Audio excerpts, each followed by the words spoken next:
Media এবং ফ্যাসিজমের সম্পর্ক আসলে বিগত সময়গুলো কি ছিল এবং মিডিয়ার ভিতরে যে ফ্যাসিজম প্রবেশ করেছে সেখান থেকে মিডিয়াকে আমরা কিভাবে বের করতে পারবো সে বিষয়ে আসলে আমাদের স্পষ্ট রূপরেখা প্রয়োজন।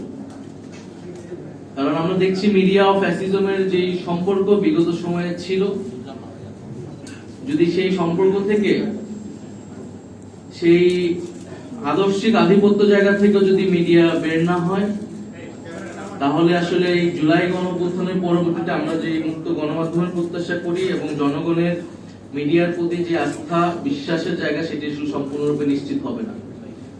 ফলে মিডিয়ার সুশাসনের বিষয়টি মিডিয়ার ভিতর থেকেই নিশ্চিত করা উচিত, সে বিষয়ে উদ্যোগ গ্রহণ করা উচিত। দ্বিতীয়ত, আমরা এই অন্তর্বর্তী সরকারের সময়ে প্রচুর মিস ইনফরমেশনের একটা ক্যাম্পেইন দেখেছি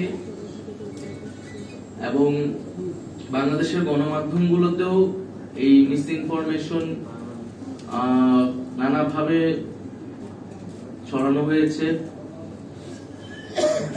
সেই জায়গা থেকে আমাদের আরো সচেতন এবং পেশাদারিত্বের জায়গা আসলে আসা উচিত। কারণ দল হিসেবে বা একটা রাজনৈতিক শক্তি হিসেবে আমরা বিভিন্ন সময় এটার ভিকটিম হয়েছি এবং আমাদের বিভিন্ন সময় বিভিন্ন কথা ভুলভাবে স্থাপন করা হচ্ছে এবং একটা মিডিয়া কর্তৃক একটা রাজনৈতিক মেরুকরণের চেষ্টার জন্য বিভিন্ন সময় আমাদের বক্তব্য কোর্টকে ভিন্নভাবে উপস্থাপন করা হচ্ছে। সেই জায়গা থেকে আমরা আশা করব যে আমরা রাজনৈতিক দলগুলোর সাথে গণমাধ্যমের যে সম্পর্ক সেই সম্পর্ক আরো ইতিবাচক হবে এবং যে মুক্ত গণমাধ্যমের প্রতিশ্রুতি আমরা সকলেই দিচ্ছি সেটি আসলে আরো কিভাবে কার্যকর করা যায় সেই বিষয়ে আমরা যদি আরো বাস্তবিক অর্থে আরো খোলামেলা আমরা নিজেদের মধ্যে আলোচনা করতে পারি, সেই রূপরেখা তৈরি করতে পারি, এটি আমাদের জন্য ভালো হবে।